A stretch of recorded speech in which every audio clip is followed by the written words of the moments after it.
There's a long list of fads and diets that, in my opinion, don't really work. Or they work, but people don't really understand why they work. And they work in the same ways that any other diet would be. The one we're gonna talk about today is intermittent fasting. There's such a fad around intermittent fasting for all the wrong reasons. And now I'm gonna explain what intermittent fasting is, why people think it is effective, what it actually is effective for, and debunk a lot of the myths around the health benefits of intermittent fasting.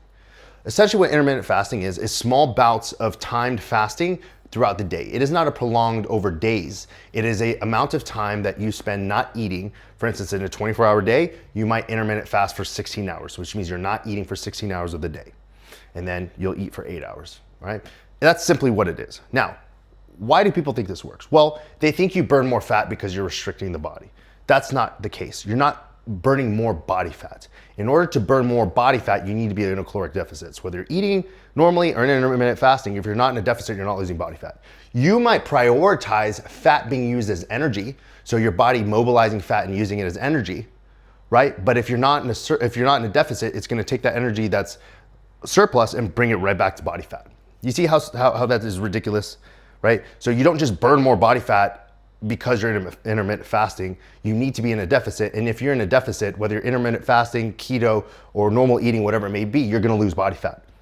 So people have this twisted idea that, okay, well, if I just intermittent fast and I starve my body for a little bit, I'm gonna burn more body fat. No, because now in this window, you're hungrier and you're just eating the same amount of calories. Now, on the flip side, some people do end up eating less because they don't have this long window. So it's not because they're intermittent fasting, it's because they're closing the amount of window, the time that they're eating and shortening that window.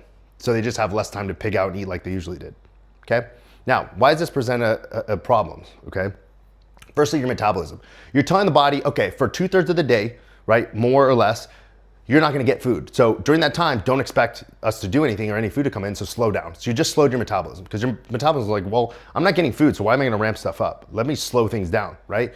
And then you spike your food intake later, and now your metabolism is like, okay, whoa, we were slowed down, right? We weren't getting any food, now we got all this, right? But I'm not ready for it, so I'm gonna store most of this, okay? Number one. Number two, again, depending on if you're in a surplus or deficit. I'm just giving you a simplified answer.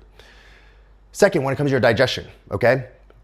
You have no eating, empty stomach, and then you just flood it in 8 hours, right? Some of the foods that you're eating take longer than a few hours to digest, and you keep flooding it and flooding it and flooding it and flooding it, and you start to bog down the digestion. Also not a good thing. The more that food sits in there, the more that it ferments, more that bacteria creates byproducts, and you start to have digestion issues, okay? Now, from digestion standpoint, the fasted part, well, having an empty stomach and letting your body work through and killing some of the bad bacteria, right? Allowing some of the food from the day before pass through, like that is somewhat healthy. It is good to clear up that digestion in that sense. But then you shove it the other way and you start to have a big influx of food. It's not good. Now let's talk about the most important thing, growth hormone. People are like, oh my God, if you intermittent fast, it increases growth hormone. Well, that's because insulin is not present, and insulin combats growth hormone. Growth hormone increases, but it's not anywhere in relation to a large amount that's gonna increase your muscle mass. It's just not. You're not increasing it anything more than what it normally would be. You're not going to see an amazing amount of muscle because guess what? You don't have food, you don't have protein, you don't have anything in there to help take advantage of this growth hormone spike to help you grow. So sure, growth hormone increase is all fine and dandy, but it's not doing anything for you and it's so minimal, right? So people see the study, oh, it increases growth hormone, so oh my God, I'm gonna get so big because it's growth and hormone. No, there's nothing in it, right? Just like when people think, oh, well, if I train legs, my testosterone spikes. It's not a spike, it needs to be a prolonged and systematic pulse that's consistent in order to drive that result. Now, when it comes to building muscle, what are you doing? Again, your body is recovering from training the previous day or that same day and you're still fasting, and now you absolutely have zero nutrition to help rebuild. So your body's just sitting there damaged, trying to recover and has nothing that it can do that with. So you just shot yourself in the foot, right? You need multiple servings of protein throughout the day to keep protein synthesis going. And you just robbed it of multiple times and feeding windows. Great job, right? Now let's talk about energy and performance. Well, you've stripped the body of carbohydrates and glycogen throughout the night because you fasted at night. Why do you think breakfast is called breakfast? You broke the fast. You already fasted and then you add more fasting on top.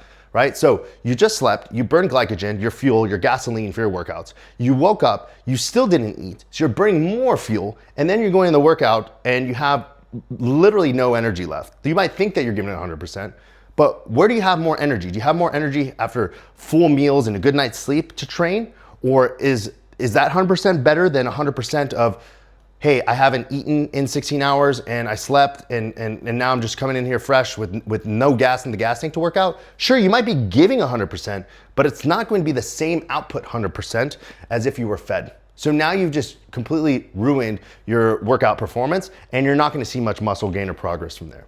The list goes on and on and on. You can talk about all these macrophages and cleaning out cancer cells and all. It's not going to happen from an intermittent fast.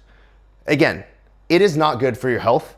It is not good for your fitness and your performance, your muscle gain and your fat loss. I personally don't see a place for intermittent fasting. And if there's a benefit, it doesn't outweigh all the negatives. So your best bet is to eat a well-balanced diet with high meal frequency, right? To improve your digestion and metabolism, to allow your body to recover and have the nutrients it needs. Hopefully this explained to you why I don't advocate for intermittent fasting. If you have some questions on it, you can feel free to respond. Or honestly, I love debating people who identify so much with their diets, right? I love to always have conversations with people intermittent fasting and thinking it's the bee's knees, right? So if you like this information, make sure to subscribe for more and to this channel, that is. And if you'd like to work with us one-on-one, please fill out the link in my bio and we'll reach out to you privately.